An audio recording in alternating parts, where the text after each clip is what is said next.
Hello everyone, welcome to all of you. Myself is RK Singh, your physics mentor at MMC. आज के lecture में हम लोग start करेंगे स्ट्रेट लाइन मोशन यानी मोशन इन वन डायमेंशन। तो इस टॉपिक को शुरू करने से पहले थोड़ी सी बात मैं आपको बता दूं कि नाइन्थ क्लास में जो है आप लोग मोशन के बारे में थोड़ा बहुत पढ़ करके आए होंगे। स्टार्टिंग हम लोग बिल्कुल वहीं से करेंगे, बेसिक से ही करेंगे, लेकिन इस टॉपिक को हम लोग वहाँ तक लेकर के चलेंगे जहाँ तक के लिए हमें ज़रूरत होती है कॉम्पिटिटिव एग्जाम्स में। आईआईटी जेईई और नीट के कंपटीशन के लिए जो रिक्वायरमेंट होगी, हम लोगों का मेन टारगेट होगा वहाँ तक पहुँचना।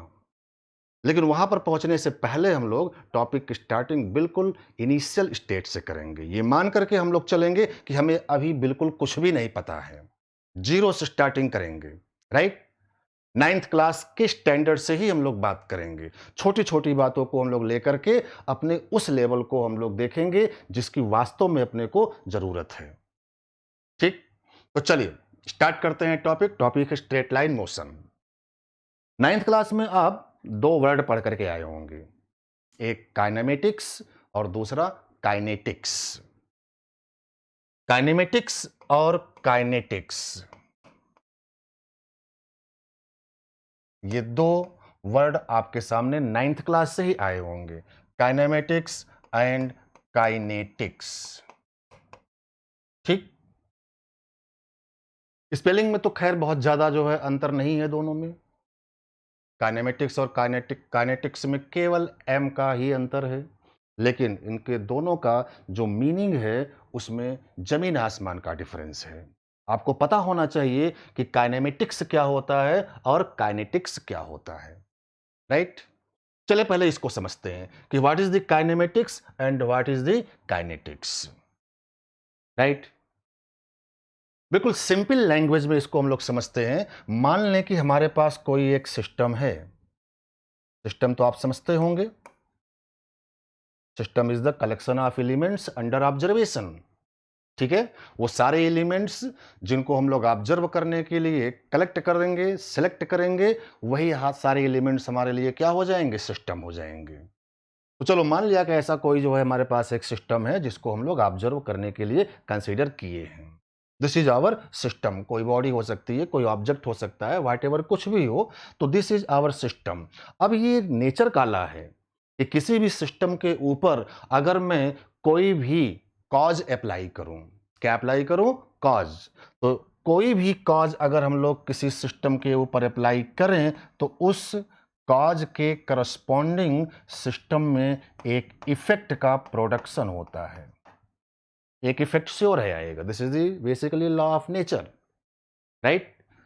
फॉर एग्जाम्पल अगर मैं बोलूं कि आप सिस्टम हो तो मैं आपको पढ़ा रहा हूं। मेरा पढ़ाना क्या हुआ? कॉज। आप अगर सिस्टम हो और मैं आपको पढ़ा रहा हूं तो मेरा पढ़ाना क्या हुआ? एक प्रकार का कॉज हुआ जो मैंने आपके ऊपर अप्लाई किया। ठीक है? अब मेरे इस पढ़ाने की वजह से श्योर है कि आपके अंदर कुछ न कुछ चेंजेस आएंगे, राइट? पहले आपको फिजिक्स नहीं आती थी, लेकिन मैंने आपको पढ़ाया तो आपको फिजिक्स आने लगी। हाँ, ऐसा भी हो सकता है कि आपको फिजिक्स जो आती थी वो भी आनी बंद हो गई। जरूरी नहीं है कि मेरे पढ़ाने से आपको फिजिक्स आनी ही लगेगी।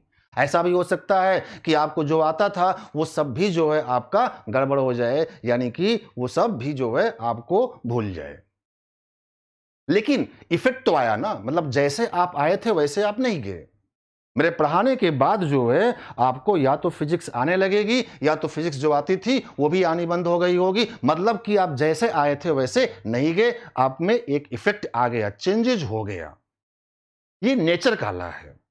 तो किसी भी सिस्टम के ऊपर अगर मैं किसी भी प्रकार का कोई भी कॉज अप्लाई कर दूं तो श्योर है कि उस कॉज के करस्पॉन्डिंग उस सिस्टम में एक इफेक्ट का प्रोडक्शन होगा। अब हम लोग जब इस इफेक्ट की स्टडी करते हैं, किसकी स्टडी भाई? इफेक्ट की, कि कौन कौन से इफेक्ट आए, किस प्रकार के इफेक्ट आए। ठीक है? तो इस इफेक्ट की स्टडी को ही हम लोग बोलते हैं काइनेमेटिक्स। क्या बोलेंगे भाई? काइनेमेटिक्स। और इस कॉज की स्टडी अगर किया जाए, किसकी स्टडी? कॉज की। अगर मैं कॉज की स्टडी करूं तो दिस इज कॉल्ड काइनेटिक्स। तो आपको बात समझ में आ गई होगी कि काइनेमेटिक्स बेसिकली क्या है और काइनेटिक्स क्या है। तो किसी भी सिस्टम में जो इफेक्ट प्रोड्यूस हुआ है उसकी स्टडी जो होती है वो काइनेमेटिक्स कहलाएगी, और उसमें जो कॉज की स्टडी होती है जिसकी वजह से इफेक्ट आया था उस कॉज की जो स्टडी होगी उसे हम लोग क्या बोलेंगे, काइनेटिक्स बोलेंगे। Is it clear? अब अगर इसको हम लोग फिजिक्स के लैंग्वेज में बोलें तो फिजिक्स के लैंग्वेज में सिस्टम, मान लो कोई एक बॉडी है, कोई ऑब्जेक्ट है। सिस्टम में हमने कोई एक ऑब्जेक्ट ले लिया, कोई बॉडी ले लिया, कोई ब्लॉक ले लिया है, ठीक है। अब इस बॉडी के ऊपर अगर मैं कोई फोर्स अप्लाई कर दूं, क्या अप्लाई कर दूं भाई, फोर्स, तो ये फोर्स बेसिकली क्या हो गया, कॉज। तो अब बताओ कि इस बॉडी पर अगर मैं कोई फोर्स अप्लाई करूंगा तो क्या इस फोर्स के करस्पॉन्डिंग इस बॉडी में कोई मोशन प्रोड्यूस होगा, बिल्कुल। तो इसमें बॉडी में मोशन आना शुरू कर देगा, यानी ये अपनी पोजीशन चेंज करेगा, इसमें वेलोसिटी आएगी, एक्सेलरेशन आएगा, बहुत कुछ आएगा। मतलब कि हम बोलेंगे बॉडी में क्या प्रोड्यूस हो गया, मोशन, ठीक है। इस फोर्स के करस्पॉन्डिंग बॉडी में मोशन आ गया है। अब ये जो मोशन की स्टडी होगी इसी को हम लोग क्या बोल देंगे, काइनेमेटिक्स। और ये जो फोर्स की स्टडी है इसी को हम लोग क्या बोल देंगे भाई, काइनेटिक्स। तो एक्चुअल में फिजिक्स के लैंग्वेज में हम लोग काइनेटिक्स के अंदर क्या पढ़ने वाले हैं, फोर्स। तो kinetics is the branch of physics in which we discuss the forces. और काइनेमेटिक्स के अंदर क्या पढ़ने वाले हैं भाई, मोशन, इफेक्ट है वो। यानी कि काइनेमेटिक्स में हम लोग मोशन की बात करेंगे। क्लियर?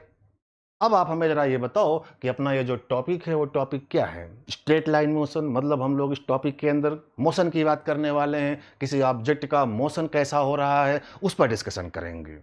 यानी कि हम लोग बेसिकली किसकी बात करने वाले हैं, काइनेमेटिक्स की। यानी our topic is the kinematics. ये जो कुछ भी हम लोग पढ़ रहे हैं ये फिजिक्स की उस ब्रांच में आता है जिसे हम लोग क्या बोलते हैं, काइनेमेटिक्स बोलते हैं। तो दिस इज द काइनेमेटिक्स। तो आई थिंक आपको ये बात समझ में आ चुकी होगी कि what is the basic difference between kinematics and kinetics. फिर से सुनिए, काइनेमेटिक्स में हम लोग जो है मोशन की स्टडी करेंगे और काइनेटिक्स में हम लोग फोर्स की स्टडी करेंगे। Kinematics is the branch of physics in which we discuss the motion of object, and kinetics is the branch of physics in which we discuss the force, right? तो force जो है हम लोग आगे के lecture में discuss करेंगे, यानी काइनेटिक्स जो है वो हम लोग आगे डिस्कस करेंगे। अभी हम लोग जो डिस्कस करने वाले हैं वो है काइनेमेटिक्स, जिसमें हम लोग मोशन की बात करेंगे। क्लियर? अब चलिए बिल्कुल इनिशियल स्टेज से ही जो है टॉपिक को हम लोग शुरू करेंगे। तो काइनेमेटिक्स में यानी कि मोशन में सबसे पहली चीज आती है किसी भी ऑब्जेक्ट का रेस्ट और मोशन डिफाइन कैसे किया जाएगा। तो what is the basic definition of rest and motion. हम लोग बात करने वाले हैं रेस्ट और मोशन की। तो फर्स्ट ऑफ ऑल किसी भी ऑब्जेक्ट का रेस्ट या मोशन कभी भी एब्सोल्यूट नहीं होता है। There are no any meaning of the absolute rest or absolute motion. Rest or motion always defined with respect to an observer and a reference frame. ठीक है, किसी के रिस्पेक्ट में ही हम लोग जो है किसी भी ऑब्जेक्ट का रेस्ट या मोशन बोलेंगे। क्लियर? वास्तव में देखा जाए तो नेचर में कोई भी चीज एब्सोल्यूट नहीं है। सिर्फ मोशन ही नहीं, नेचर की हर चीज जो है किसी न किसी के रिस्पेक्ट में ही है। जैसा कि हम लोग बोलते हैं हम ही हम हैं तो क्या हम हैं, तुम ही तुम हो तो क्या तुम हो, हम तुमसे हैं तो तुम हमसे हो। बात समझ में आ गई होगी, मतलब रिस्पेक्ट की बात हो रही है। तो मोशन जो है हमेशा किसी के रिस्पेक्ट में ही बोला जाएगा, या रेस्ट जो है किसी के रिस्पेक्ट में ही बोला जाएगा। क्योंकि ऐसा हो सकता है कि एक ही ऑब्जेक्ट एक ही समय पर रेस्ट पर भी हो और मोशन में भी हो। जैसे एग्जाम्पल के तौर पर एक चलती हुई ट्रेन के अंदर मान लो कि कोई एक ऑब्जेक्ट रखा हुआ है, ट्रेन चल रही है, उस चलती हुई ट्रेन के अंदर एक ऑब्जेक्ट रखा हुआ है। अब उस ऑब्जेक्ट को मैं खुद ट्रेन के अंदर बैठ करके अगर देखूंगा तो मुझे वो कैसा दिखेगा? स्टेशनरी, रेस्ट पर रुका हुआ दिखेगा। और उसी ऑब्जेक्ट को अगर मैं जो है बाहर से देखूंगा, प्लेटफॉर्म पर खड़ा होकर के देखूंगा, तो वो मुझे मोशन में दिखाई पड़ेगा। यानी हमने ये देखा कि एक ही ऑब्जेक्ट रेस्ट पर भी है और मोशन पर भी है, और दोनों बातें सही हैं। लेकिन ये दोनों बातें जो सही हैं वो अलग अलग जगह से हैं। ठीक है? ट्रेन के रिस्पेक्ट में स्टेशनरी और ग्राउंड के रिस्पेक्ट में मोशन में। ठीक? तो अब अगर हमें उस ऑब्जेक्ट के रेस्ट या मोशन को डिफाइन करना होगा तो हमें सबसे पहले यह बोलना होगा कि हम उसे देख कहां से रहे हैं। ठीक है? और जिस जगह से भी हम लोग देखते हैं उस जगह को हम लोग क्या बोलते हैं? Reference frame. राइट? तो basically reference frame is the place of observation. तो रेस्ट या motion always define with respect to the reference frame. तो डिफाइन विद रिस्पेक्ट टू, ध्यान रखिएगा, कभी भी हम लोग एब्सोल्युटली नहीं बोलेंगे कि कोई भी ऑब्जेक्ट रेस्ट पर है या मोशन में है। जब भी बोलेंगे किसी के रिस्पेक्ट में बोलेंगे। राइट? जैसे एग्जाम्पल के तौर पर अगर मैंने बोला कि कोई कार 40 किलोमीटर पर आवर की स्पीड से जा रही है तो इसका कोई भी मतलब नहीं है जब तक कि मैं ये ना बोलूं कि ये कार 40 किलोमीटर पर आवर की स्पीड से किसके रिस्पेक्ट में जा रही है। तो वो चीज मेंशन करना इस पे कंपलसरी है। तो rest or motion always define with respect to reference frame. Reference frame क्या है भाई? Place of observation. ठीक है? हमारा ऑब्जर्वर जिस जगह से भी ऑब्जर्वेशन लेगा that place is called the reference frame. Detail में रेफरेंस फ्रेम की बात हम लोग काइनेमेटिक्स में करेंगे, फोर्स के टॉपिक में करेंगे। यहां पर बस केवल आप इतना समझो कि रेफरेंस फ्रेम है क्या। तो रेफरेंस फ्रेम एक प्रकार का प्लेस ऑफ ऑब्जर्वेशन होता है। राइट? तो अब रेस्ट क्या है, मोशन क्या है, ये आप समझ में आ गया कि ये किसी के रिस्पेक्ट में ही डिफाइन किया जाएगा। कैसे डिफाइन किया जाएगा वो भी आप समझ लो। आप समझते हो, जानते भी हो कि अगर कोई भी ऑब्जेक्ट टाइम के रिस्पेक्ट में, ठीक है, अपनी पोजीशन चेंज नहीं कर रहा है तो हम बोलते हैं कि वो ऑब्जेक्ट स्टेट ऑफ रेस्ट पर है। और टाइम के रिस्पेक्ट में कंटिन्यूअस अगर उसकी पोजीशन चेंज हो रही है तो हम बोलते हैं कि वो स्टेट ऑफ मोशन में है। क्लियर? तो if position of an object is change with time, समय के साथ अगर किसी भी ऑब्जेक्ट की पोजीशन चेंज हो रही है, ठीक है, तब हम बोलेंगे कि वो स्टेट ऑफ मोशन में है। Change with time, then object is called in motion, otherwise at rest. Otherwise at rest का मतलब अगर समय के साथ उसकी पोजीशन चेंज ना हो तो बोला जाएगा रेस्ट पर है, और अगर पोजीशन उसकी चेंज होगी टाइम के साथ में तो हम बोलेंगे वो स्टेट ऑफ मोशन में। लेकिन एक बात ध्यान रखिएगा कि ये सारा कुछ जो भी है वो किसी के रिस्पेक्ट में ही बोला जा रहा होगा, यानी कि रेफरेंस फ्रेम जो है हमें मेंशन करना पड़ेगा। ठीक? जिस ऑब्जर्वर को जिस जगह से देखने पर ऑब्जेक्ट की पोजीशन बदलते हुए दिख रही होगी टाइम के साथ, उस ऑब्जर्वर के रिस्पेक्ट में बोलेंगे कि वो ऑब्जेक्ट मोशन में है। अदरवाइज उस ऑब्जर्वर के रिस्पेक्ट में वो ऑब्जेक्ट रेस्ट पर होगा। This is the definition of rest and motion. Clear? अब हम लोग कुछ छोटी छोटी डेफिनेशंस को डिफाइन करेंगे, उसके बाद जो है उन पर बेस्ड क्वेश्चंस को डिस्कस करते हैं, जिसमें सबसे पहली चीज हम लोग डिस्कस करने वाले हैं डिस्टेंस एंड डिस्प्लेसमेंट। क्या होता है डिस्टेंस और क्या होता है डिस्प्लेसमेंट, इसकी बात करेंगे। तो चलिए पहले डिस्टेंस देखते हैं। डिस्टेंस, ठीक, इसे स्मॉल लेटर एस से हम लोग डिनोट कर रहे हैं। राइट? डिस्टेंस ये क्या होता है इसकी बात करते हैं। तो basically distance is the actual path length travelled by the particle. कोई भी पार्टिकल अगर मोशन कर रहा है तो श्योर है कि किसी न किसी पाथ पर चल रहा होगा, और जिस किसी भी पाथ पर वो चल रहा होगा उसी पाथ की जो टोटल लेंथ होगी, that length is called the distance. जैसे मान लो कि ये कोई एक रेफरेंस फ्रेम है, ठीक। हमेशा हम लोग रेफरेंस फ्रेम के लिए एक कोऑर्डिनेट एक्सिस लेते हैं। तो ये रेफरेंस फ्रेम कहीं पर भी है, इसी रेफरेंस फ्रेम के अंदर से बैठ करके कोई ऑब्जर्वर जो है ऑब्जर्वेशन लेगा। This is our observer, right. ये हमारा ऑब्जर्वर इस रेफरेंस फ्रेम के अंदर बैठा हुआ है और इसी के अंदर बैठ करके वो सारी इंफॉर्मेशन दे रहा है। अगर इस ऑब्जर्वर के रिस्पेक्ट में मान लो कि कोई एक particle time t is equal to 0 पर पोजीशन ए पर था। कहां पर है भाई? Time t is equal to 0 पर पोजीशन ए पर, ठीक। अब अगर टाइम के रिस्पेक्ट में ये पार्टिकल अपनी पोजीशन चेंज करना शुरू कर दे, then we called particle is in motion. लेकिन ध्यान रहे वो सिर्फ इसी के रिस्पेक्ट में। कोई दूसरा ऑब्जर्वर जो दूसरे फ्रेम में बैठा होगा उसे कुछ भी दिख सकता है, लेकिन इसके रिस्पेक्ट में हम लोग बात कर रहे हैं, तो इसके रिस्पेक्ट में अगर ये पार्टिकल अपनी पोजीशन चेंज करेगा तब ये ऑब्जर्वर बोलेगा कि उसके रिस्पेक्ट में वो पार्टिकल मोशन में है। तो चलो मान लिया ये पार्टिकल मोशन कर रहा है, मतलब समय के साथ पोजीशन उसकी बदल रही होगी। इस ऑब्जर्वर के रिस्पेक्ट में इस पार्टिकल का पोजीशन चेंज हो रहा है। तो चलो मान लिया कि अलग अलग टाइम पर अलग अलग जगह से होते हुए वो कहीं यहां पर पहुंचा पोजीशन बी पर एट द टाइम टी।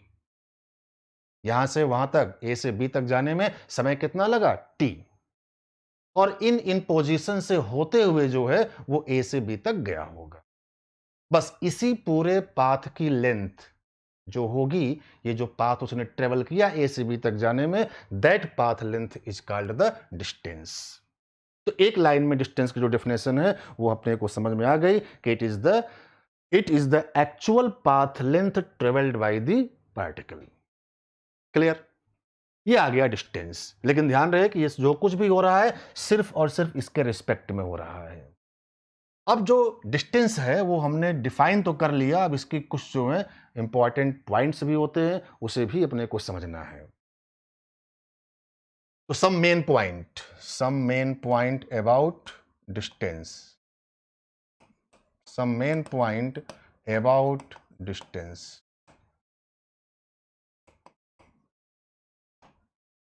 ठीक। तो पहला पॉइंट, जैसा कि आप सब लोग जानते हैं कि डिस्टेंस क्या होता है? Scalar quantity.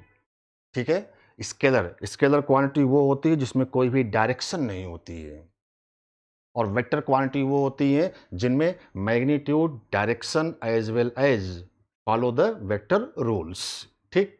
9th क्लास में आप ये पढ़ करके आ चुके होंगे कि वेक्टर वो होते हैं जिनमें मैग्नीट्यूड हो, डायरेक्शन हो, और वो वेक्टर के रूल्स को फॉलो भी करें। डिटेल में हम लोग इस चीज को पढ़ेंगे वेक्टर के टॉपिक में। तो ये एक स्केलर क्वांटिटी होती है। स्केलर क्वांटिटी वो होती है जिसमें कोई भी डायरेक्शन ना हो, तो इट इज स्केलर क्वांटिटी। सिर्फ मैग्नीट्यूड होगा, डायरेक्शन नहीं होती है, राइट। सेकंड पॉइंट, इसकी वैल्यू हमेशा पॉजिटिव ली जाती है। डिस्टेंस कभी भी नेगेटिव नहीं होगी। आपने कभी भी ऐसा नहीं सुना होगा कि यहां से वहां तक की दूरी -5 किलोमीटर, -10 किलोमीटर, ऐसा हम लोग कभी नहीं बोलते हैं। हमेशा पॉजिटिव सेंस में ही इसको हम लोग बोलते हैं, यानी कि डिस्टेंस इज ऑलवेज पॉजिटिव। ये कभी भी नेगेटिव नहीं ली जाएगी, तो it is always positive, right. तीसरी चीज, इसकी यूनिट एसआई यूनिट। तो third point, SI unit is metre, यानी कि इंटरनेशनल सिस्टम में डिस्टेंस को हम लोग मीटर में जो है मेजर्ड करते हैं। ठीक। सीजीएस सिस्टम को हम बोलते हैं सेंटीमीटर ग्राम सेकेंड। तो सीजीएस सिस्टम में डिस्टेंस को हम लोग सेंटीमीटर में मेजर्ड करते हैं, लेकिन एसआई सिस्टम में हम लोग डिस्टेंस को मीटर में यूज करेंगे। तो metre is the SI unit of distance. Clear? Fourth point, अब जैसा कि आप देख रहे हो ए से बी तक जाने में वो ये पाथ लेकर के गया, और इसी पाथ की जो लेंथ होगी उसी लेंथ को हम लोग क्या बोल रहे हैं? डिस्टेंस बोल रहे हैं। लेकिन आप हमें ये बताओ कि ए से बी तक जाने का क्या केवल यही एक पाथ, ए से बी तक जाने में क्या केवल यही एक पाथ है यार? नहीं, ए से बी तक जाने के बहुत सारे पाथ हो सकते हैं। ए से बी तक चलो हम लोग अगर ऐसे चल करके यहां पर पहुंचे, ऐसे चल करके पहुंचे, ऐसे चल करके पहुंचे, तो बहुत सारे, there are infinite number of path possible to move from A to B. अब अगर पाथ चेंज करोगे तो क्या पक्का इनकी लेंथ भी चेंज होगी? बिल्कुल चेंज होगी। यानी कि अगर हमने पाथ चेंज किया तो उसकी लेंथ चेंज हो गई, और लेंथ चेंज हुई तो मतलब कि डिस्टेंस कवर्ड चेंज हो गया, क्योंकि डिस्टेंस क्या है? This is the actual path length, right? तो इसका मतलब अपने को ये समझ में आ गया कि डिस्टेंस इज पाथ फंक्शन। कौन सा फंक्शन है यार ये? Path function. मतलब पाथ के ऊपर डिपेंड करेगा। Path function means depend on the path. Initial से फाइनल पोजीशन तक जाने में अलग अलग पाथ लेकर के अगर हम चलेंगे तो हमें अलग अलग डिस्टेंस कवर करनी पड़ेगी, because distance is the actual path length. तो it is path function. This is the important point. इस चीज को ध्यान में रखिएगा कि डिस्टेंस पाथ के ऊपर डिपेंड करेगी। क्लियर? नेक्स्ट पॉइंट देखिए। नेक्स्ट पॉइंट, अगर हम लोग डिस्टेंस और टाइम के बीच में ग्राफ की प्लॉटिंग करें, ग्राफ की plotting between distance and time, आगे हम लोग और भी बहुत सारे ग्राफ पढ़ने वाले हैं, ठीक है? लेकिन यहां पर सिर्फ मैं डिस्टेंस और टाइम के ग्राफ की बात कर रहा हूं। तो graph between distance and time, तो बताइए कि किस क्वाड्रेंट में ये ग्राफ पॉसिबल होगा? तो डिस्टेंस और टाइम के बीच का जो ग्राफ होगा वो सिर्फ और सिर्फ फर्स्ट क्वाड्रेंट में ही पॉसिबल होगा। कैसे? वो आप यहां समझो। मान लो कि मैं एक ग्राफ बना रहा हूं डिस्टेंस और टाइम के बीच में। डिस्टेंस को हम वर्टिकल एक्सिस पर प्लॉट करेंगे और टाइम को हॉरिजॉन्टल एक्सिस पर। तो अपने सामने चार क्वाड्रेंट हैं। This is called first quadrant, this is second, third and fourth. थोड़ा बहुत ग्राफ के बारे में आपको आइडिया होगा। First quadrant, second quadrant, third quadrant, fourth quadrant, ये एक कोऑर्डिनेट एक्सिस है डिस्टेंस और टाइम का। वर्टिकल एक्सिस को हम लोग डिस्टेंस और हॉरिजॉन्टल एक्सिस को हम लोग टाइम एक्सिस बोल रहे हैं। यानी टाइम जो है हम लोग हॉरिजॉन्टल एक्सिस पर प्लॉट करेंगे और डिस्टेंस वर्टिकल एक्सिस पर। आप जानते हो कोऑर्डिनेट सिस्टम में कन्वेंशन जो होता है कि इसे ओरिजिन बोलते हैं। राइट साइड जाने पर पॉजिटिव लिया जाएगा और लेफ्ट साइड जाने पर नेगेटिव। अपवर्ड साइड जाने पर पॉजिटिव लिया जाएगा और डाउनवर्ड साइड जाने पर नेगेटिव। क्लियर? अब टाइम के बारे में हम लोग अच्छे तरीके से जानते हैं कि टाइम नेवर भी नेगेटिव। टाइम कभी भी नेगेटिव नहीं होगा। Time is always positive. और डिस्टेंस के बारे में भी हम लोगों ने देख लिया कि ये भी हमेशा क्या होगा? पॉजिटिव। टाइम भी हमेशा पॉजिटिव रहेगा और डिस्टेंस भी हमेशा पॉजिटिव रहेगा। तो बताइए कि टाइम भी पॉजिटिव, डिस्टेंस भी पॉजिटिव, तो वो कोऑर्डिनेट कौन सा बना? फर्स्ट। आप सेकंड में आओगे तो टाइम नेगेटिव हो जाएगा। थर्ड में आओगे तो डिस्टेंस भी नेगेटिव हो जाएगा। क्लियर है ये?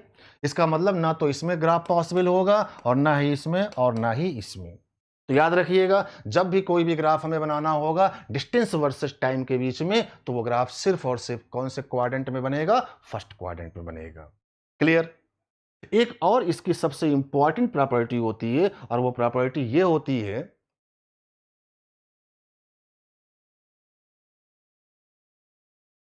कि डिस्टेंस कभी भी ड्यूरिंग द मोशन डिक्रीज नहीं करेगी। क्या बोला मैंने? Distance never be decrease during the motion. Distance हमेशा इंक्रीज करेगा। Distance is always increase, always increase. Distance is always increase, distance is always increase during the motion, during the motion. जब तक कोई भी ऑब्जेक्ट मूव करेगा तब तक जो है डिस्टेंस हमेशा क्या करेगा? इंक्रीज करेगा। ये कभी भी डिक्रीज नहीं कर सकता है। इस बात को आप समझ सकते हो, आसानी से समझ सकते हो। कैसे? यहां पर देखिए, मैंने ये कहा कि इस रेफरेंस फ्रेम में कोई एक ऑब्जेक्ट पोजीशन ए से चलना शुरू किया, ये ऑब्जर्वर उसको मोशन में देख रहा है, टाइम t इक्वल टू 0 पर ए की पोजीशन से वो चलना शुरू किया। ठीक है, पोजीशन चेंज हो रही है क्योंकि वो मूव कर रहा है, मोशन में है। तो ये बताओ कि अगर ये मोशन करेगा तो कंटिन्यूअस क्या इसकी पोजीशन चेंज हो रही होगी? बिल्कुल चेंज हो रही हो, कहीं पर भी जाए किसी न किसी पाथ पर चल रहा होगा, राइट? अब अगर वो किसी न किसी पाथ पर चल रहा होगा तो क्या उस पाथ की लेंथ बढ़ रही होगी कि नहीं? बिल्कुल बढ़ रही होगी, और उसी पाथ की लेंथ को ही तो हम लोग बोल रहे हैं डिस्टेंस। यानी ये पार्टिकल कहीं पर भी जाए इसकी पाथ की लेंथ जो है इंक्रीज ही होती रहेगी। यानी जब तक पार्टिकल मूव करेगा तब तक जो है वो किसी न किसी पाथ पर ही चलेगा और उस पाथ की लेंथ इंक्रीज होती रहेगी, और उसी पाथ के लेंथ को हम लोग बोल रहे हैं डिस्टेंस। इसका मतलब कि डिस्टेंस हमेशा इंक्रीज करेगा during the motion, never be decrease. Clear? तो 2-3 पॉइंट इसके बहुत ही इंपॉर्टेंट है। पहली बात तो डिस्टेंस कैसी क्वांटिटी होती है? पॉजिटिव, कभी भी नेगेटिव नहीं होगी। दूसरी बात, ये किसके ऊपर डिपेंड करेगा? पाथ के ऊपर। ठीक है, डिफरेंट पाथ पर चलने पर डिफरेंट लेंथ मिलेगी, डिफरेंट डिस्टेंस आएगा। और तीसरी सबसे इंपॉर्टेंट पॉइंट ये है कि ड्यूरिंग द मोशन ये कभी भी डिक्रीज नहीं करेगा, ये ऑलवेज इंक्रीज करेगा। ग्राफ आप समझ गए हो कि ग्राफ डिस्टेंस और टाइम के बीच में फर्स्ट क्वाड्रेंट में बनेगा। जैसे एग्जांपल के तौर पर अगर मैं आपसे बोलूं, कुछ ग्राफ अगर मैं आपको बना करके दिखाऊं और बोलूं कि इनमें से कौन सा ग्राफ पॉसिबल होगा और कौन सा ग्राफ पॉसिबल नहीं होगा, तो आप बड़ी आसानी से इन चीजों को अगर समझ गए होगे तो आंसर कर सकते हो। देखिए, मान लिया कि हमने कुछ ग्राफ डिस्टेंस और टाइम के बीच में ये प्लॉट कर दिए, S is the distance and T is the time. चलिए, ये ग्राफ मैंने बना दिया। ऐसा कोई एक ग्राफ आपके सामने आ गया और पूछ ले वो कि बताइए क्या ये पॉसिबल है? S is the distance, T is the time, तो बोलिए आपका आंसर क्या होगा? नो। क्यों? क्यों पॉसिबल नहीं होगा भाई? ध्यान से देखो आप, तो यहां पर क्या ग्राफ में ये एस निगेटिव डायरेक्शन में आया है, मतलब डिस्टेंस क्या हो रहा है? नेगेटिव। और क्या डिस्टेंस नेगेटिव पॉसिबल हो सकता है? नहीं, डिस्टेंस नेगेटिव पॉसिबल नहीं हो सकता है, तो दिस ग्राफ इज इनकरेक्ट। ऐसा ग्राफ पॉसिबल नहीं है। मान लो अगर ऐसा कोई ग्राफ दे दे टाइम और डिस्टेंस के बीच में ग्राफ, ये बोलिए क्या ये ग्राफ पॉसिबल है? ये भी पॉसिबल नहीं है। क्यों पॉसिबल नहीं है? यहां तो भाई फर्स्ट क्वाड्रेंट में ही बना है, डिस्टेंस भी पॉजिटिव और टाइम भी पॉजिटिव, ग्राफ फर्स्ट क्वाड्रेंट में है। ठीक है, यहां तो ग्राफ जो है फोर्थ क्वाड्रेंट में भी आ गया था, इसलिए आपने बोला कि ये पॉसिबल नहीं है। बट यहां तो फर्स्ट क्वाड्रेंट पॉसिबल होता है और फर्स्ट क्वाड्रेंट में ही ग्राफ बना है, तो ये ग्राफ जो है क्या पॉसिबल है? अभी भी पॉसिबल नहीं है। क्योंकि ध्यान से देखो कि अगर हम लोग आगे बढ़ रहे हैं, टाइम बढ़ाएंगे तो ग्राफ नीचे आ रहा है, डिस्टेंस डिक्रीज कर रहा है। इसका मतलब कि डिस्टेंस डिक्रीज कर रहा है, और डिस्टेंस डिक्रीज जो है पॉसिबल नहीं है। डिस्टेंस ऑलवेज क्या होगा? इंक्रीज। तो also this graph is not possible, right? ऐसा कोई ग्राफ मान लो आपको दे दे टाइम और डिस्टेंस के बीच में, बोलो क्या है पॉसिबल है? अभी भी पॉसिबल नहीं है। वजह बताइए। यहां से यहां तक ग्राफ में क्या हो रहा है? डिस्टेंस डिक्रीज कर रहा है। आप ओरिजिन से आगे बढ़ रहे हो तो ग्राफ क्या ऐसे आ रहा है, मतलब डिस्टेंस डिक्रीज कर रहा है। आगे डिस्टेंस इंक्रीज कर रहा है लेकिन यहां पर तो डिक्रीज कर रहा है, इसलिए ओवरऑल ये ग्राफ भी पॉसिबल नहीं है, बिकॉज डिस्टेंस इज डिक्रीज। इस केस में बताइएगा, टाइम ये ले लें और डिस्टेंस ये ले लें, बताइए ग्राफ पॉसिबल है? हाँ, ये ग्राफ पॉसिबल हो गया। क्यों पॉसिबल हो गया भाई?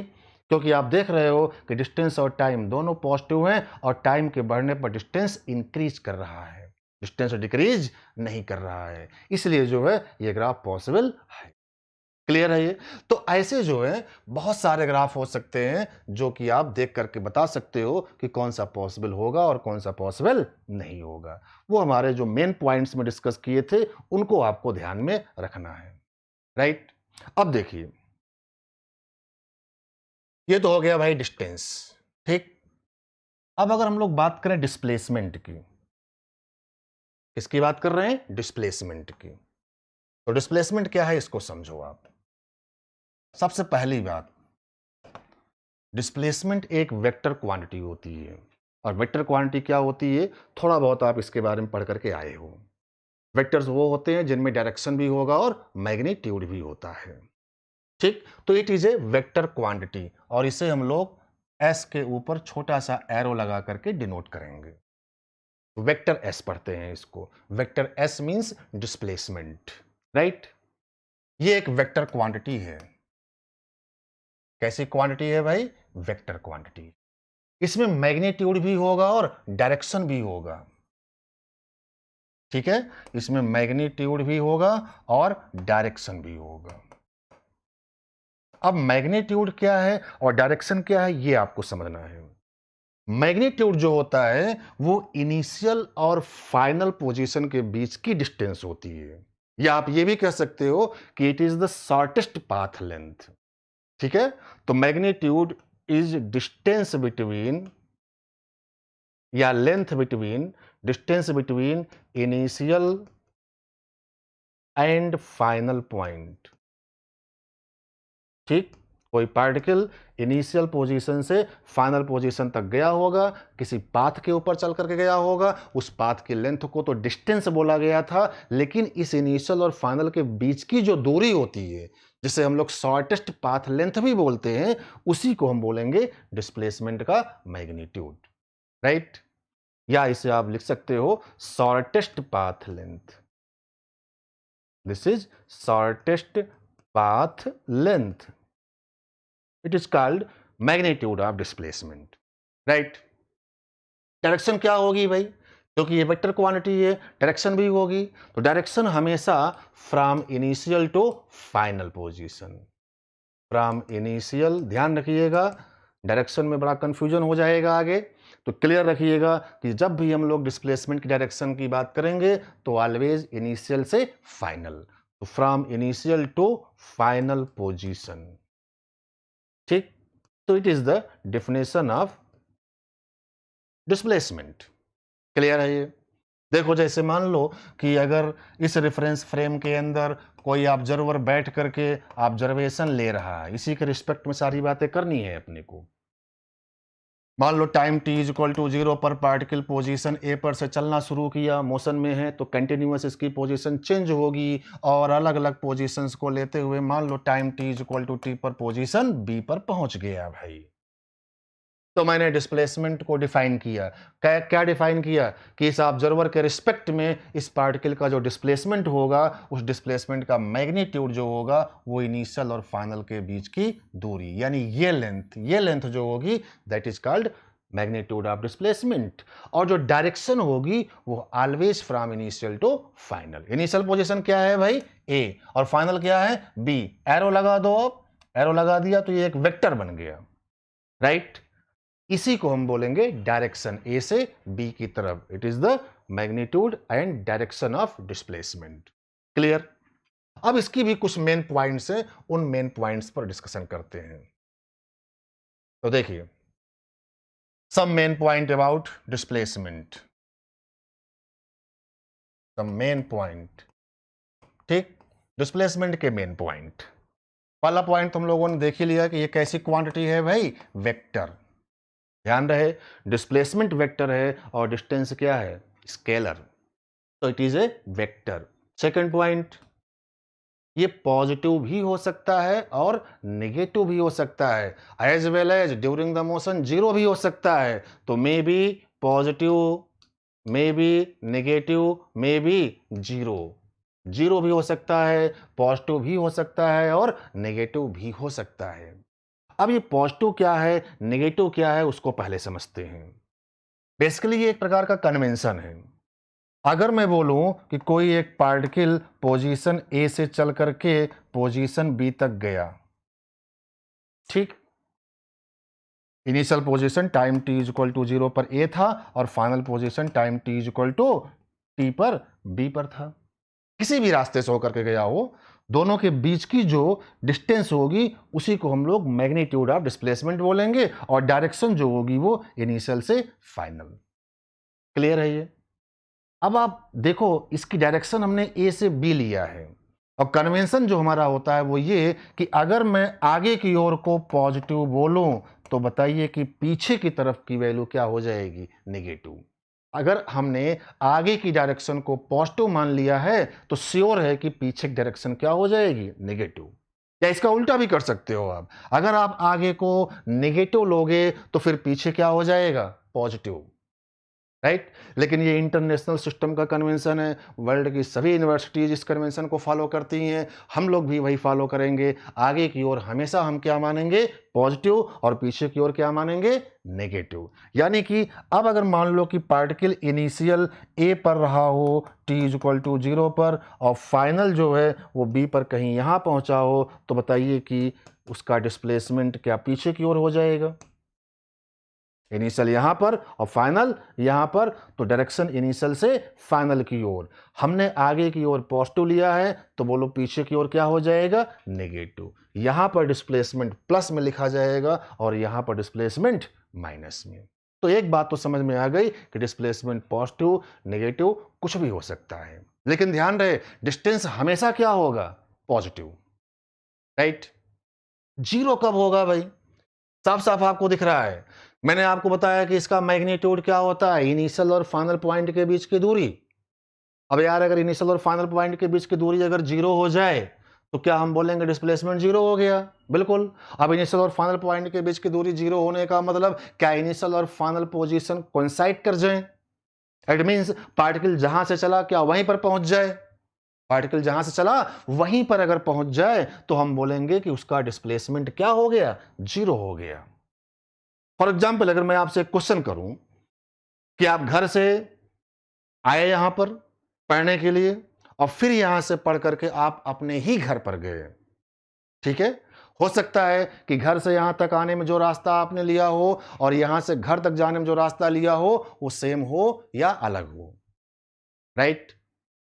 लेकिन मेरा क्वेश्चन ये है कि आप घर से चल करके यहां आए पढ़ने के लिए और पढ़ करके जो है दोबारा अपने ही घर पर गए, तो बताइए कि आपका डिस्टेंस जीरो हुआ कि डिस्प्लेसमेंट जीरो हुआ? तो आंसर इज डिस्प्लेसमेंट जीरो हुआ, बिकॉज इनिशियल और फाइनल पोजीशन आपकी क्या हो रही है? कोइंसाइड। इनिशियली भी आप अपने घर पे थे और फाइनली भी जो है आप अपने ही घर पर गए, तो डिस्प्लेसमेंट की वैल्यू क्या हो गई? जीरो। लेकिन डिस्टेंस कितना चला आपने? वो जीरो नहीं होगा, because distance is actual path length. Clear है ये? तो ये जीरो भी पॉसिबल है। जीरो पॉसिबल कब होगा? यह बात आपको ध्यान में रखना है कि इसके लिए इनिशियल और फाइनल पॉइंट क्या हो जाने चाहिए? कोइंसाइड हो जाने चाहिए, राइट? अब इसके जो मेन पॉइंट्स हैं उनमें से एक और इंपॉर्टेंट पॉइंट बनता है, उसको आप समझो। Third point. अच्छा, एसआई यूनिट क्या होगी? मीटर, क्योंकि ये भी एक प्रकार की क्या है? डिस्टेंस ही है, तो एसआई यूनिट इज मीटर। जैसे डिस्टेंस के एसआई यूनिट मीटर, वैसे डिस्प्लेसमेंट की भी एसआई यूनिट मीटर हो गई। फोर्थ पॉइंट देखिए, ये बताइए कि डिस्प्लेसमेंट जो है क्या वो पाथ के ऊपर डिपेंड कर रहा है? ए से बी तक गया, ए से बी तक जाने के बहुत सारे पाथ हो सकते हैं। एक पाथ तो ये हो गया, एक पाथ ये स्ट्रेट ही, एक पाथ ऐसे भी ले सकते हो, चल करके यहां से यहां तक गया, ऐसे भी लेकर के आप यहां तक पहुंच सकते हो, ठीक है? क्या इन पाथ के ऊपर जो है वो डिपेंड करेगा? पाथ के ऊपर डिपेंड नहीं करेगा। क्यों? क्योंकि it is basically shortest path length. ये इनिशियल और फाइनल के बीच की दूरी होती है। पाथ कोई भी हो, इनिशियल ए और फाइनल बी हर पाथ में सेम है, तो उनके बीच की दूरी क्या फिक्स रहेगी? इसका मतलब ये हुआ कि डिस्प्लेसमेंट जो होता है वो पाथ के ऊपर डिपेंड नहीं करेगा, तो it is independent with path. Path के ऊपर कौन डिपेंड करेगा? डिस्टेंस। बता चुके हैं, डिस्टेंस पाथ फंक्शन होता है, लेकिन डिस्प्लेसमेंट पाथ के ऊपर डिपेंड नहीं करेगा। बेसिकली ये इनिशियल और फाइनल पॉइंट के ऊपर डिपेंड करता है। Depend on initial and final point. Initial और फाइनल पॉइंट के ऊपर ही ये डिपेंड करेगा, राइट? अगले पॉइंट की बात करते हैं। देखिए, मैंने डिस्टेंस में बताया था कि during the motion distance always increase, but what's about displacement? During the motion, during the motion displacement is may be increase और मे बी डिक्रीज। ये इंक्रीज भी कर सकता है और डिक्रीज भी कर सकता है। कैसे? मे बी इंक्रीज और डिक्रीज, कुछ भी कर सकता है। जैसे मान लो कि कोई पार्टिकल ए से चलना शुरू किया भाई, आगे की ओर जा रहा है, कंटिन्यूअस से आगे जा रहा है, तो बताइए कि ये इनिशियल और फाइनल के बीच की दूरी बढ़ रही है। मतलब हम बोलेंगे कि जब तक ये ऐसे स्ट्रेट आगे की ओर जा रहा होगा, ये डिस्प्लेसमेंट बढ़ रहा होगा। अब चलो अगर मैं इसको कुछ दूर आगे ले जा करके लौटाना शुरू कर दूं, अब क्या हो रहा है भाई? इनिशियल ये और फाइनल ये, फाइनल इनिशियल के पास में आ रहा है, तो इनके बीच की दूरी क्या हो रही होगी? कम। तो आगे जब तक हम लोग बढ़ते जा रहे हैं, डिस्प्लेसमेंट तो इंक्रीज कर रहा है, लौटना शुरू कर दोगे आप तो क्या डिस्प्लेसमेंट डिक्रीज करना शुरू कर दिया होगा। इसका मतलब कि during the motion particle motion में है और डिस्टेंस इंक्रीज भी कर रहा है और डिस्प्लेसमेंट इंक्रीज भी कर रहा है और डिक्रीज भी कर रहा है। तो इट मे बी इंक्रीज और डिक्रीज। और जब इनिशियल पोजीशन पर पहुंच जाएगा तो हम बोलेंगे डिस्प्लेसमेंट क्या हो गया? जीरो। ठीक है, तो इस बात को याद रखिए कि ड्यूरिंग द मोशन डिस्प्लेसमेंट में बी इंक्रीज और डिक्रीज। राइट। और एक बात देखिए, डिस्टेंस और डिस्प्लेसमेंट में किसकी वैल्यू ज्यादा होगी? ध्यान से समझिए कि डिस्टेंस क्या था? Actual path length. राइट।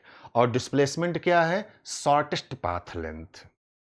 और शॉर्टेस्ट पाथ लेंथ जो होगा एक्चुअल पाथ लेंथ से कम या फिर उसके इक्वल, कभी भी ज्यादा नहीं हो सकता है। इसका मतलब कि डिस्प्लेसमेंट डिस्प्लेसमेंट का मैग्नीट्यूड, मॉड ऑफ डिस्प्लेसमेंट को हम बोलते हैं मैग्नीट्यूड ऑफ डिस्प्लेसमेंट। तो डिस्प्लेसमेंट का magnitude always less than or equal to distance. कभी भी डिस्टेंस से ज्यादा पॉसिबल नहीं है, because distance is actual path length and displacement is shortest path length. और एक्चुअल पाथ लेंथ शॉर्टेस्ट से हमेशा क्या होगा? ज्यादा। इक्वलिटी भी पॉसिबल है। इक्वलिटी पर फोकस करिए। कब डिस्प्लेसमेंट और डिस्टेंस की वैल्यू सेम आएगी? जब पार्टिकल कौन से पाथ पर चले? Straight line. ठीक है, वन डायमेंशनल मोशन, एक ही डायरेक्शन में स्ट्रेट लाइन पाथ पर चले, यानी equality is hold when motion is in one direction is in one direction on straight line path, right? एक स्ट्रेट लाइन पाथ के ऊपर एक ही डायरेक्शन में अगर पार्टिकल चलेगा तो हम बोलेंगे उस केस में डिस्प्लेसमेंट और डिस्टेंस की वैल्यू क्या आएगी? सेम आएगी। जैसे मान लो ए से चल करके वो बी तक गया, पाथ स्ट्रेट लाइन फॉलो किया, तो यही यार एक्चुअल पाथ भी हुआ और यही शॉर्टेस्ट पाथ भी हो गया। एक्चुअल पाथ को हम लोग जो है डिस्टेंस बोलते हैं और शॉर्टेस्ट पाथ लेंथ को डिस्प्लेसमेंट बोलते हैं। और चूंकि यहाँ पर दोनों की वैल्यू सेम आ रही है तो हम बोलेंगे इस केस में डिस्प्लेसमेंट और डिस्टेंस की वैल्यू क्या हो गई होगी? सेम हो गई होगी। क्लियर? अब इसके ग्राफ की बात चलो कर लेते हैं। डिस्प्लेसमेंट और टाइम के बीच जो ग्राफ बनेगा वो ग्राफ किस क्वाड्रेंट में बनेगा? ठीक, graph between displacement and time. तो देखिए, ये टाइम एक्सिस है और ये डिस्प्लेसमेंट एक्सिस है। आगे की ओर पॉजिटिव, पीछे की ओर नेगेटिव, ऊपर पॉजिटिव, नीचे नेगेटिव। कन्वेंशन है ये कोऑर्डिनेट एक्सिस का। ये फर्स्ट क्वाड्रेंट है, second quadrant, third quadrant and this is fourth quadrant. अब जैसा कि हम लोग जानते हैं कि टाइम ऑलवेज पॉजिटिव, टाइम कभी भी नेगेटिव नहीं होता है। डिस्प्लेसमेंट पॉजिटिव भी हो सकता है और नेगेटिव भी हो सकता है। तो क्या इस क्वाड्रेंट में ग्राफ पॉसिबल है? बिल्कुल पॉसिबल है, क्योंकि इस क्वाड्रेंट में डिस्प्लेसमेंट और टाइम दोनों क्या मिलेंगे? पॉजिटिव। और डिस्प्लेसमेंट और टाइम दोनों पॉजिटिव पॉसिबल है, यानी ग्राफ बन सकता है। इस वाले क्वाड्रेंट में क्या ग्राफ बनेगा? नहीं। क्यों नहीं बनेगा? क्योंकि इधर आप जाओगे तो टाइम क्या होने लगेगा? नेगेटिव, और टाइम नेवर भी नेगेटिव, इसलिए इस सेकंड क्वाड्रेंट में ग्राफ कभी भी पॉसिबल नहीं होगा। थर्ड क्वाड्रेंट में आप देखो, थर्ड क्वाड्रेंट में टाइम भी नेगेटिव, डिस्प्लेसमेंट भी नेगेटिव। हाँ, डिस्प्लेसमेंट तो नेगेटिव पॉसिबल है लेकिन टाइम नेगेटिव पॉसिबल नहीं है, इसलिए इस वाले क्वाड्रेंट में भी ग्राफ नहीं आएगा। फोर्थ क्वाड्रेंट में देखो, फोर्थ क्वाड्रेंट में टाइम पॉजिटिव और डिस्प्लेसमेंट नेगेटिव, और डिस्प्लेसमेंट नेगेटिव पॉसिबल है, टाइम पॉजिटिव ही होता है, तो फोर्थ क्वाड्रेंट में ग्राफ पॉसिबल, यानी कि डिस्प्लेसमेंट और टाइम का ग्राफ फर्स्ट और फोर्थ क्वाड्रेंट में पॉसिबल होता है, सेकंड और थर्ड क्वाड्रेंट में पॉसिबल नहीं होगा। एग्जाम्पल के तौर पर देखिए, एग्जाम्पल में देखिए, मान लो अगर मैं आपको बोलूं कि ऐसा कोई एक ग्राफ आपके सामने है टाइम और डिस्प्लेसमेंट का, ये ओरिजिन ग्राफ इज दिस, आप ये बता दो कि ये पॉसिबल है या नहीं है, तो answer is S, this is possible. क्यों? क्योंकि ध्यान से देखो, ग्राफ फर्स्ट और फोर्थ क्वाड्रेंट में बना है, ये पॉसिबल होता है। और दूसरी बात ये भी देखना कि डिस्प्लेसमेंट इंक्रीज भी कर सकता है और डिक्रीज भी कर सकता है, यहां पर क्या कर रहा है, इंक्रीज, इसलिए ये पॉसिबल हो गया। इस केस में देखो आप, टाइम और डिस्प्लेसमेंट का ग्राफ, क्या ये ग्राफ पॉसिबल है?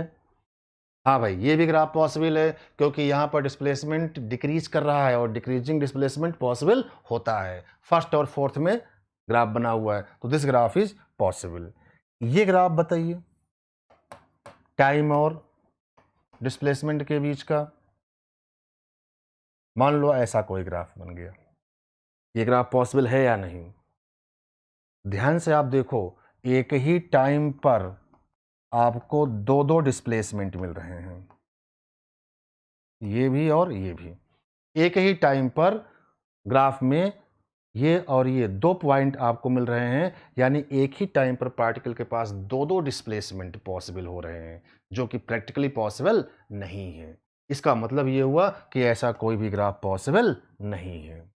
हाँ, अगर इस ग्राफ की मैं बात करूं टाइम और डिस्प्लेसमेंट में, तो ये ग्राफ पॉसिबल है। किसी भी टाइम पर देखोगे एक यूनिक डिस्प्लेसमेंट मिलेगा, और फर्स्ट क्वाड्रेंट में है, ये इंक्रीज कर रहा है और ये क्या कर रहा है, डिक्रीज, तो ऐसा ग्राफ पॉसिबल है। तो इस प्रकार से बहुत सारे ग्राफ हम लोग दिखा सकते हैं, जिनमें से कुछ बन भी सकते हैं और कुछ नहीं भी बन सकते हैं। क्लियर है ये? तो ये हमारी बेसिक डेफिनेशन हुई डिस्प्लेसमेंट और डिस्टेंस की। अब इतनी चीजों को सीखने के बाद हम लोग इन पर क्वेश्चंस की बात करेंगे, ठीक? उसके बाद हम लोग इसके आगे के आर्टिकल्स को डिस्कस करेंगे, जिसमें हम लोग average velocity, average acceleration, instantaneous velocity, instantaneous acceleration and equation of straight line motion को डिस्कस करेंगे।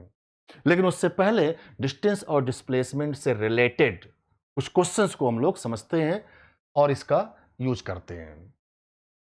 देखिए, बहुत ही सिंपल सी प्रॉब्लम ले रहे हैं। क्वेश्चन हमारा ये है कि एक सेमी सर्कल है, this is semi circle, circle का आधा पार्ट, सेंटर ये है O, radius of this semi circle is R, R is the radius of this semi circle, right?